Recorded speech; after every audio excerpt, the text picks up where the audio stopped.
Hey guys, welcome back to another video. दोस्तों, परसों release हुई है केजीएफ चैप्टर 2 और इसके रिलीज के पहले ही दिन सब प्रीवियस रिकॉर्ड की समाधि बना दी इस मूवी ने। वो ठग्स ऑफ हिंदुस्तान, भारत वगैरह वगैरह सब पीछे। रिलीज के पहले ही दिन अगर हिंदी बेल्ट की बात करें तो मूवी ने 53.95 करोड़ का कलेक्शन किया है, बल्कि जो इसके चैप्टर 1 का हिंदी लाइफ टाइम कलेक्शन था वो इसके ओपनिंग डे से भी काफी ज्यादा कम था। और एक खास बात इस मूवी के बारे में ये है कि ये हिंदी डब है, मतलब कि जो इसकी ओरिजिनल लैंग्वेज है वो है कन्नड़ा, बट फिर भी इसने अच्छी खासी हिंदी मूवीज के रिकॉर्ड तोड़ दिए। अभी तक तो बस हम ये सुनते आए थे कि केजीएफ की ज्यादा हाइप है, ये इंडियन सिनेमा की मोस्ट अवेटेड मूवी है, बट अब देख भी लिया। बाकी चलो, ये तो बात हुई मूवी के हाइप को लेकर, उसके कुछ बॉक्स ऑफिस रिकॉर्ड मैंने आपके सामने रख दिए हैं। बट अब बात करते हैं उस मुद्दे पर जिसके लिए आपने इस वीडियो पर क्लिक किया है। क्या प्रभास सच में केजीएफ 3 ज्वाइन कर सकते हैं? क्या रॉकी एंड सालार का एक क्रॉसओवर पॉसिबल है या फिर ये बस एक सपना ही रह जाएगा? इन सब बारे में हम आगे वीडियो में डिटेल में बात करने वाले हैं। बट उससे पहले दो जरूरी बातें हैं। सबसे पहली तो ये कि यार देखो, वीडियो को बिना स्किप किए एंड तक देखना, सच बोल रहा हूँ, मजा आने वाला है। और दूसरी बात ये कि अगर आपको मूवी सीरीज एंड सिनेमा से रिलेटेड वीडियोस देखना पसंद है तो चैनल को सब्सक्राइब कर लो और साथ ही बेल आइकन भी प्रेस कर लेना, ताकि आप आगे कोई भी वीडियो मिस ना कर पाओ। वो लोग जिन्होंने अभी तक चैप्टर 2 नहीं देखा है उन्हें मैं बड़ी इज्जत के साथ कहूंगा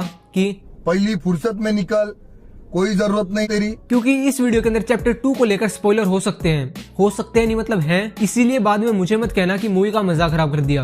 अब देखो, जब सालार मूवी की अनाउंसमेंट हुई थी और जब मुझे ये पता चला था कि इसे केजीएफ के डायरेक्टर प्रशांत नील डायरेक्ट करेंगे, तो मेरे दिमाग में उस टाइम सबसे पहले एक ही बात आई थी और वो था रॉकी और सालार का क्रॉसओवर, कि काश यार क्रॉसओवर देखने को मिल जाए। बट अभी पिछले कुछ एक दिनों से मैं ये देख रहा हूँ कि मैं अकेला नहीं हूँ जो ये क्रॉसओवर देखना चाहता है, बल्कि इस कोलैब को लेकर सोशल मीडिया पर अच्छी खासी बातें चल रही है। लोग ये कह रहे हैं कि सालार मूवी के अंदर हमें यश देखने को मिलेंगे, और कोई कह रहा है कि चैप्टर 3 के अंदर प्रभास की एंट्री होगी। और अगर मैं अपने मन से बताऊं, मतलब कि एकदम सच्चे दिल से, तो हाँ, आई थिंक ये क्रॉसओवर पॉसिबल हो सकता है, जिसके चांसेस भी अच्छे खासे हैं। बट अब वो तो फाइनली मेकर्स पर डिपेंड करता है कि वो स्टोरी को किस तरह से आगे बढ़ाते हैं। लेकिन ये क्रॉसओवर पॉसिबल है, मैं ऐसा आपको क्यों कह रहा हूँ, इसके पीछे क्या रीजन है ये भी मैं आपको बताऊंगा। बट पहले बात कर लेते हैं केजीएफ चैप्टर 2 के बारे में। अगर आपने केजीएफ चैप्टर 2 देख लिया है, वो भी अगर ध्यान से देखा है, तो आपको ये पता होगा कि अधीरा को हराने के बाद रॉकी ने 3 साल तक केजीएफ पर राज किया, और उसी टाइम पर उसने काफी सारे इंटरनेशनल क्राइम किए थे। और ये बात अगर कुछ लोगों को समझ में नहीं आ रही कि ऐसा कब हुआ या फिर मैं क्या बोल रहा हूँ, तो इसका मतलब ये है कि मूवी देखने के बाद तुम्हें घर जाने की कुछ ज्यादा ही जल्दी थी, और इसी जल्दबाजी के चक्कर में तुमने मूवी के अंदर जो मिड क्रेडिट के बाद के सीन्स थे वो मिस कर दिए हैं। लेकिन कोई बात नहीं, मैं हूं ना, मैं बताता हूँ कि उस सीन के अंदर क्या हुआ था। उस सीन के अंदर हमें केजीएफ चैप्टर 3 का हिंट दिया गया था। वो अलग बात है कि इसके डायरेक्टर पिछले 2 साल से ये कह रहे हैं कि इसका चैप्टर 3 नहीं बनेगा, चैप्टर 2 के अंदर ही मूवी की स्टोरी कंप्लीट हो गई है। बट क्या पता इसके क्रेज और सक्सेस को देखते हुए मेकर्स ने केजीएफ को ट्रायलॉजी बनाने की सोच ली हो। बट एनीवे,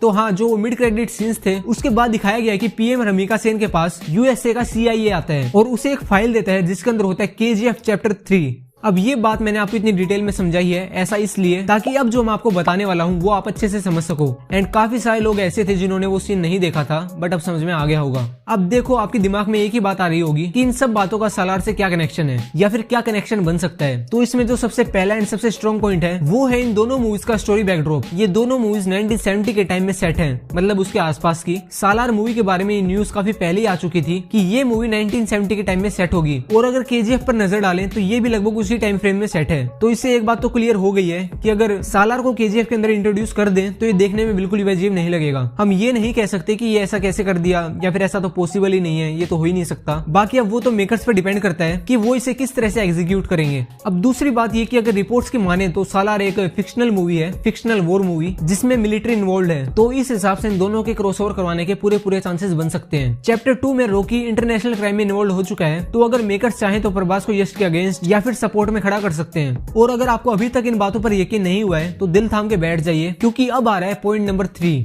अब सबसे पहले इस फोटो को देखो, देख लिया, ये तो हुई पहली बात। अब आते हैं दूसरी बात पे। ये है सालार की स्टारकास्ट के अंदर ईश्वरी राव, जो कि केजीएफ चैप्टर 2 में फरमान की माँ होती है, एंड सालार के अंदर भी ये सालार की माँ है। अब सुनो मेरी कहानी, जो मेरा दिमाग कहता है। क्या चैप्टर 2 के अंदर आपने फरमान को मरते हुए देखा है? क्या उसका चेहरा दिखाया गया? एक सीन था जिसके अंदर उसकी माँ उसकी डेड बॉडी से कपड़ा हटाती है, मतलब की कोशिश करती है चेहरा देखने की, बट उसका चेहरा नहीं दिखाया गया है। तो इस बात का कोई भी प्रूफ नहीं है कि फरमान इज डेड। कास्ट के हिसाब से सालार मूवी के अंदर सालार ईश्वरी राव का बेटा है, मतलब की हो सकता जाता है कि फरमान ही सालार हो। एंड फरमान की माँ रॉकी को हमेशा कहती थी कि उसका बेटा उसे भगवान की तरह मानता है। तो इस हिसाब से अब मेरा दिमाग कहता है कि फरमान की मौत की खबर झूठी है और रॉकी ने उसे अच्छा खासा ट्रेन करके यूएस भेज दिया है ताकि वो रॉकी का नाम दूसरे देशों के अंदर भी फैला सके। और साथ ही वहाँ फरमान मतलब कि सालार दुश्मनों से लड़ने के लिए एक प्राइवेट आर्मी तैयार करता है जिसकी मदद से वो रॉकी की मौत के बाद फॉरेन गवर्नमेंट, इंडियन गवर्नमेंट सभी से बदला लेता है। सालार मूवी के प्रोड्यूसर विजय ने एक आर्टिकल के अंदर ये कहा था कि सालार मूवी को ग्लोबल स्केल पर बनाया जाएगा। तो फिर इस हिसाब से ये थ्योरी बिल्कुल भी कमजोर नहीं है। बाकी देखो ये मेरे थॉट्स हैं, मेरी प्रेडिक्शन है। मैं कोई राइटर या फिर डायरेक्टर तो हूँ नहीं जो जैसा मेरे मन में आए मैं वैसा ही कर दूं, बट ये मैंने मेरे व्यूज आपके साथ शेयर किए हैं। आपको इन पॉइंट्स में, इन थ्योरीज में कितना दम नजर आता है मुझे कमेंट करके बताओ। और देखो यार वीडियो को बनाने में काफी मेहनत लगी है, रिसर्च करने में काफी टाइम लगा है, तो वीडियो लाइक जरूर करना। और अगर आपको आगे ऐसी धमाकेदार थ्योरीज देखनी है तो चैनल को सब्सक्राइब करके बेल आइकन प्रेस कर लो। मैं आपसे मिलता हूँ नेक्स्ट वीडियो में। Till then good bye and take care.